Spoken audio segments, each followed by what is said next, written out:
Hey y'all, it's Ben with Vossar Village Salvage here on eBay. Here to try to teach you something, here to try to learn something. You're just along here for the ride, the journey of the progress of selling on eBay. So I would just like to open up. This is raw, real. I don't really edit. You can tell. Um, just here to share some kind of the reality of selling on eBay. So this weekend, usually about Friday, Saturday, is just everything's flying off the shelves. Sunday, kind of those late afternoon waker-uppers, kind of getting out of bed and buying things or whatever it may be. I don't know. And that's how it's always been. People have more free time, more ample time to kind of pay attention to their phones instead of, throughout the work week, you're thinking about, I need to get more coffee and toilet paper. So maybe Amazon's tearing it up. I think, so this week, we can tell Ben didn't have a great week. This weekend, it's dead. Friday, Saturday, I sold a mass airflow sensor. I turned a couple low bell best offers down.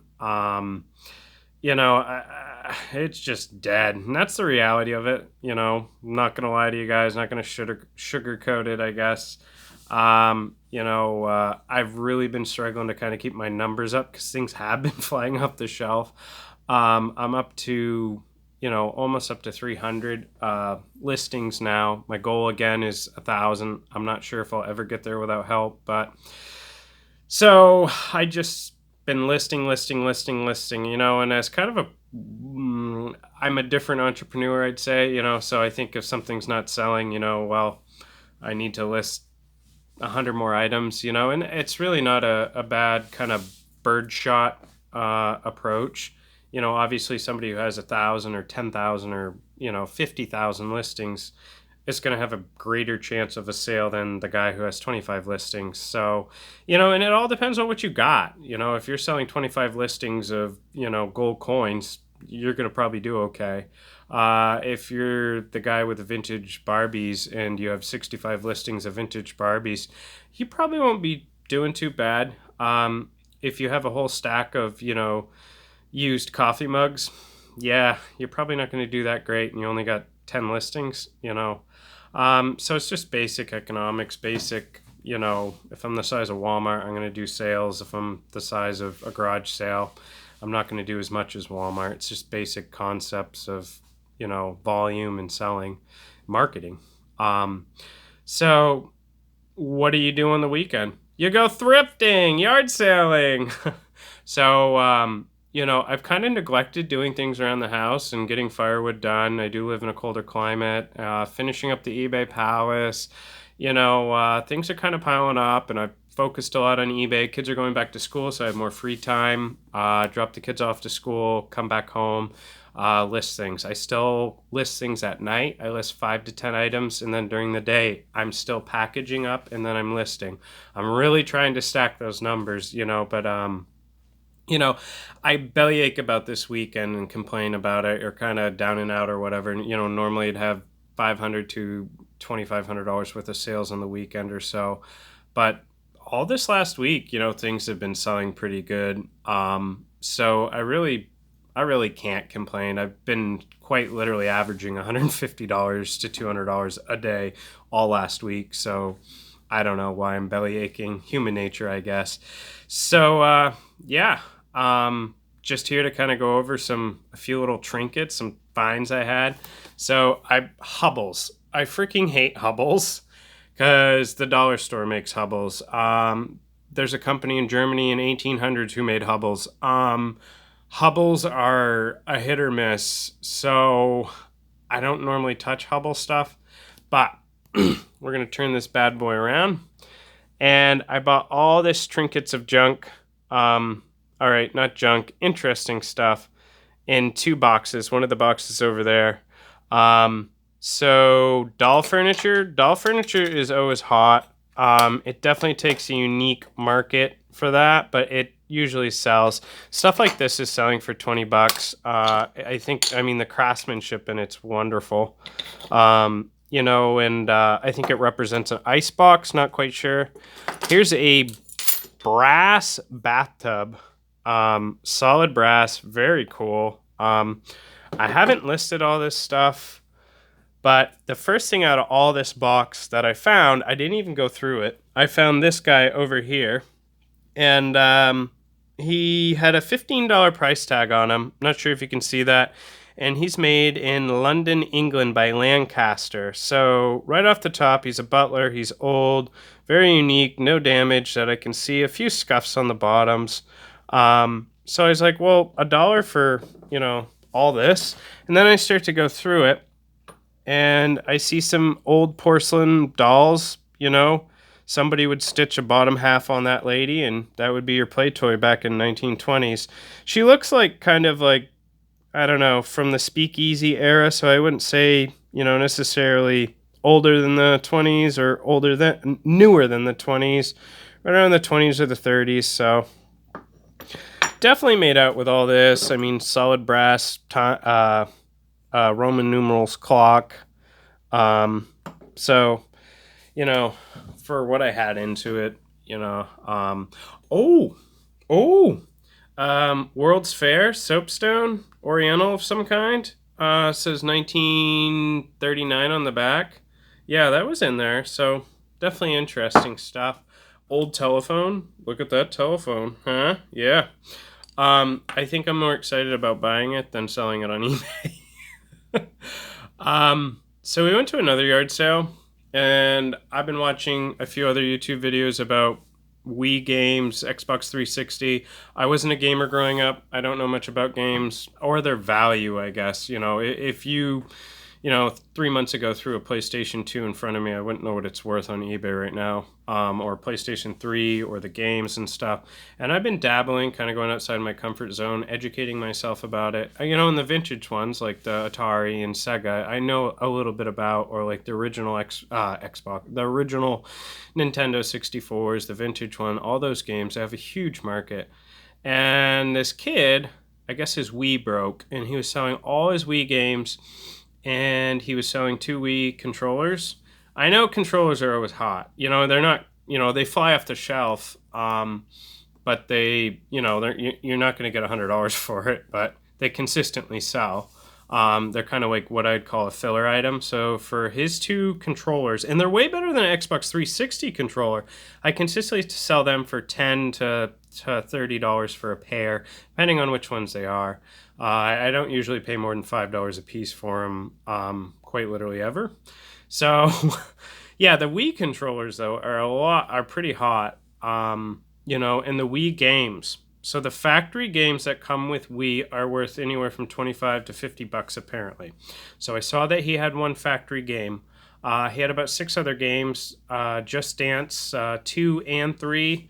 Those are going for $15 a piece. I gave him $1 each for his games. And his controllers, he wanted $4. I didn't even beat him up on it. He's a little kid. So his Wii controllers are factory. They're not some Chinese knockoff. So I already sold one, and I sold the factory game. The factory game was really scratched, but I have no. He said it still played. I have no way to test it, so I sold it half of what it should have gone for. So overall, just on that one game, I made my money back on what I bought everything there, plus the controller sale. So $35 on like a $14 investment. So plus I listed all the other games, and yeah, not too shabby. What else? I got something cool in that yard sale. You know what? I think you guys should come out to my eBay palace. So, poof, here I am. So, I got this vintage ping pong table set. It's all there, plus an extra set of paddles made by Harvard Table Tennis Set. It's selling on eBay for anywhere from $30 to $50. I was really impressed about that. So I got that at the yard sale. They wanted 2. I offered them $1. I'm cheap. So I already sold this morning. It's a brand new K-Cups 42. I've been selling a lot of brand new K-Cups. Just some excess volume. There's a lot of brands that people don't like. So you see them at some of your salvage spots, or like we have a Martin's. I know other states have different kind of, areas where you'd buy wholesale discounted food that's not expired or maybe expired. So I was looking to that. I got 100 case at our salvage food area. You know, it's not a popular coffee flavor. It's really dark. It was rugged. I bought 100. There was 100 count in them, and I paid I think $12. And then I didn't, you know, at the time I wasn't eBaying hardcore, so you know I looked them up, and they're selling for $25, $30, free shipping. So if I was kind of on my A game, they had a whole pallet of them. So something else, yeah. Here's all the Wii games. A bunch of Wii stuff. There's the controllers. Oh, a lot of this, yeah. Headphones I bought in New Hampshire at a yard sale. Didn't do as good as I thought I would. But yeah, there was VCR. It's a Panasonic. I paid probably a little bit too much. I got two of them. My wife wanted to keep one, so you know I paid $20 for both of them. I'll sell it for about, I think I listed it for $49.99, free shipping. You know, they weren't going for crazy. So anyone who says that Panasonic is like instantly hot is not always accurate.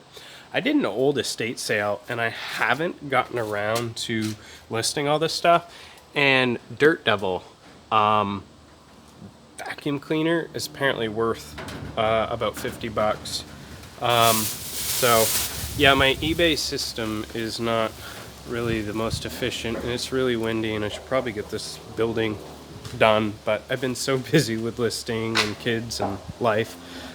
But yeah, so word to the wise, if you ever pick up stuff alongside the road for free, you probably should. I got a North Face regular woman's kind of a fleece jacket, like new condition. I sold that for $24 this past week. I go to the junkyard, I buy things. I just listed that for almost $100 right out of the pile. It's a leaf blower right out of the pile of junk, and it starts right up. There's enough gas in it to start up. So me and my wife just came back from church. We picked up this Mantis tiller. It apparently has more value broken, but oddly enough, I checked the compression. It was good. It doesn't feed gas as hot as I thought it would. I think that's the issue, and it has great compression, a spark, it starts up. But, you know, I didn't want to ship it. It was huge. I'll probably just ship the base, but the whole handles and everything, I don't know. And I just got it for free not even an hour ago. And behind it is a steel weed whacker. Whatever reason, it's really hot. I listed that once, and I made a mistake, and I didn't... learning lesson, I didn't want to send it to the guy because I didn't make a ton of money on it. And as a seller now, I probably would have still sent it to him and used it as a learning lesson instead of making somebody angry. He did leave bad feedback. He was really nasty. I think he did use profanity, and eBay instantly shut him down.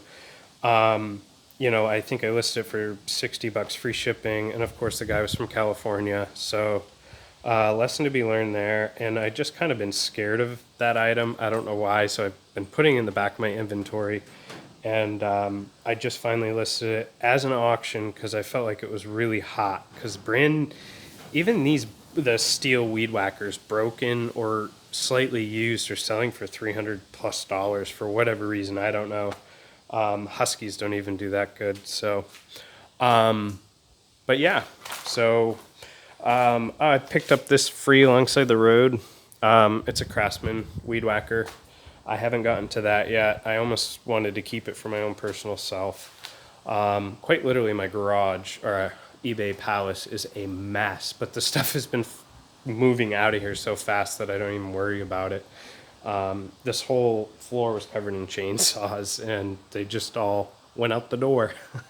So this week really was a good week, and I shouldn't complain, you know, about the weekend. I kind of always expect that, you know, to have at least $1,000 by Monday. But going back to the junkyard and car parts, not just car parts, but over there are 3 Beckett burners next to the wasp that's flying around. And I just sold the electric engines and the pumps. I can test the electric engines. I can't test the pumps. The actual housing unit isn't worth anything. But yeah, there is a way to test the pumps. It's just pretty complicated. But the pumps sell used for about 45, 50 bucks. So brand new, they're almost 200 if you get an OEM Beckett. The electric engines, they're super easy to test. It's positive, negative.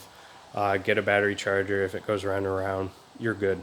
I have a continuous nonstop listing for them for 35 bucks a week. Some weeks, 35 bucks a week, 35 bucks a motor. And I continuously sell them nonstop.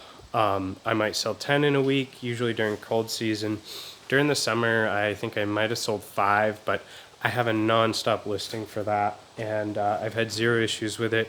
I sell them for 35 bucks. It cost me $13 to mail them out. I quite literally pay pennies for them. Not a huge sale, but it's always there. And items are seasonal on eBay, so furnace parts are going to really be coming up, pretty hot commodity, pretty quick here. So yeah, and I have one last find that I want to personally show you, and I'm very excited about it, and it has to do with yard selling. So hold in there, guys. I'll be right over in the other room right now. So I went back to the yard sale where the guy is just kind of a douche. Really didn't want to go back there. But he has some really awesome stuff. So sometimes if you can get along with people, just get his stuff, even if you can, yeah, that's so nice. So we're not here to complain about crappy yard sellers or crappy yard seller hosts. But I finally got his radio. It is a 1930s RCA Model 120. It's a cathedral. Anybody who doesn't know anything about radios knows that this radio is old and it's cool. And if you were to think of a first old radio, you'd think of a cathedral just like this. So, lesson to be learned here. If we're going to have a tip today in today's video, be easy on your merchandise. You see that right there? I did that while I was taking a photo. This thing's in really good shape. It did have kind of like been serviced by a professional locally. It was kind of stamped on the wiring schematics, his business card. So it does plug in. Of course, the yard sale, the original owner doesn't know a whole lot about it. I think he gave like 10 bucks for it at another yard sale. He does know radios-ish. He kind of has an idea what it's worth. But,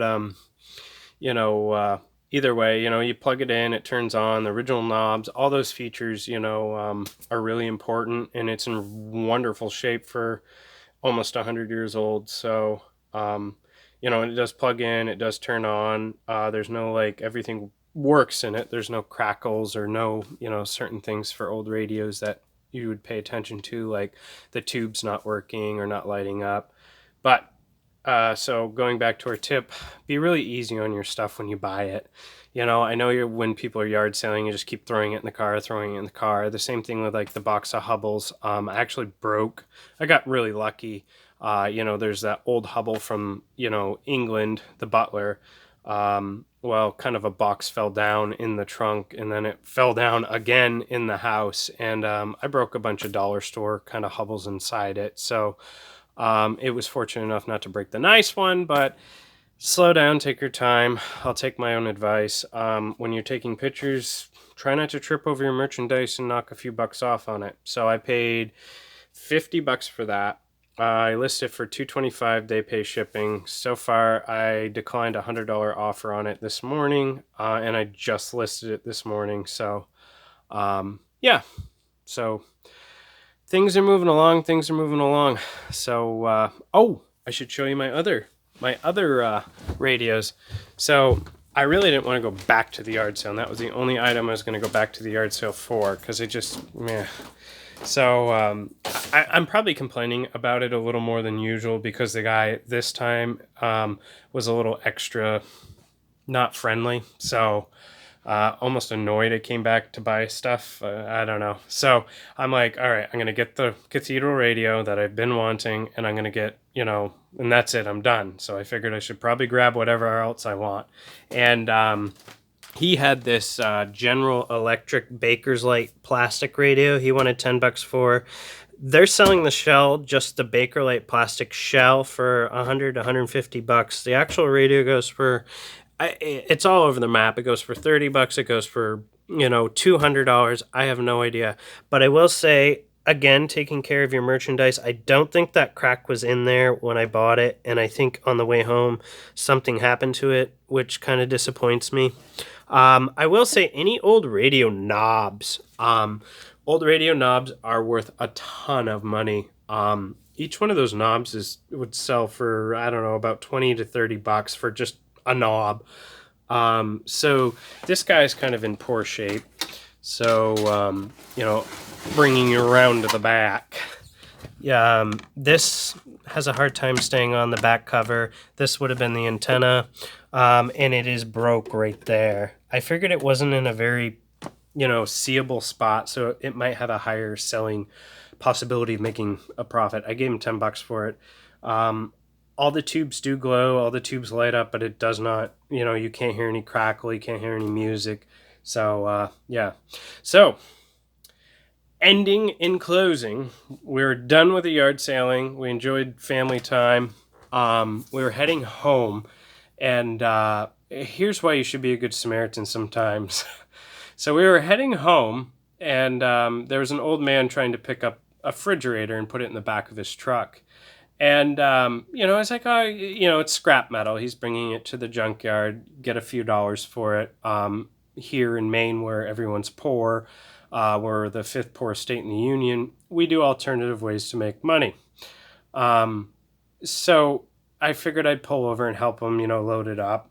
And I pull over and help him load it up. And boom, sitting there in the back of his truck, this junk man's truck, he had a 1946 Silvertone sold by Sears and Roebuck. It was in extremely poor condition, but it's a 4 model. And I asked him if he wanted to sell it. He said he absolutely did. So I said I'd give him $10, but I had the car, and the car's loaded with stuff. And I was like, well, and I was 2-3 miles away from home, and it turned out he lived just down from me, going in that direction. So he dropped off the house. I gave him $20 for it. And the console's outside. I mean, it's not in great shape, but I just sold one similar to it. So, the dials, all that stuff is not in great shape. The tubes are all here. I think I can probably get about $60. This is a record player console. So this is a floor model. Floor model. It plays records and it plays radio. So I think I can get probably about $60-$80. So the comps on these on eBay were actually pretty hot. So, and again, it's a 100-year-old radio. Where else are you going to get parts for it? You can't go to Walmart and ask for tubes anymore. But all right. So that might not have been in closing. I would just like to say, there's one last thing that we should go over, guys. This one even surprised me, so bear with me. I know I don't like doing 20-minute videos. So we were yard sailing. We were at a great big old school, and apparently a hoarder kind of filled it full of stuff. And I've been collecting them here and there, and my wife's a little nuts about them, and they're VHSs. So you're like, whoa, before you start crucifying me. I know you guys are right in there with the CDs. You don't touch them. They're not worth anything, right? That's what I said. Well, this is just one of about 10 boxes, and this is just a quarter the size of some of the boxes. Okay, so these are recorded. Well, they don't have sleeves. These aren't worth a ton of money. Over here, Ace Ventura in good condition. You have to have the sleeve. Some of the Stephen King's. We have, and we had access to thousands of them. The guy's just like, I can't get rid of them, take them. So I started looking them up, older Julia Roberts all the way up, with Richard Gere and all the ones they did, those things have value, and I'm not talking, okay, you're going to get one VHS that's worth $75. No. But if you see a stack of Titanics, the dual slip one, the collector's edition, and they're in the free box, why not? If you can make $7-8, they can also go media mail. That's a big one. You don't have to mail them priority. They won't go first class because they're too heavy, I think. Yeah, that's definitely too heavy. So they will go media mail, which also, saves. You can mail 5 pounds to Texas from Maine for about $10, I think. It's been a while since I've sold a lot of books, but so just food for thought. A lot of people don't like the media mail because it will reflect on your numbers on eBay. I think a lot of people are understanding if they're paying $4 for a VHS and you spend $1 to mail it through media mail across the country. I think they'll get it. So that's going to be this week. We're going to kind of topple into that and see what happens. Again, if nothing happens, we have nothing into it. So they were all free. So we probably have about 400 VHSs. So, but I hope you learned something, guys. I hope you enjoyed the finds just as much as I did. I'm really excited. Hope some things sell. I think I just heard a cha-ching on my eBay app on my phone. Things are starting to pick up. I just sold the Doc Martens I had, little girl's shoes I paid, I think $10 for. I just sold them for, accepted a $55 offer. So things are picking up. I should be a little more grateful. So all right. Thank you guys. And if you don't mind, hit the like button.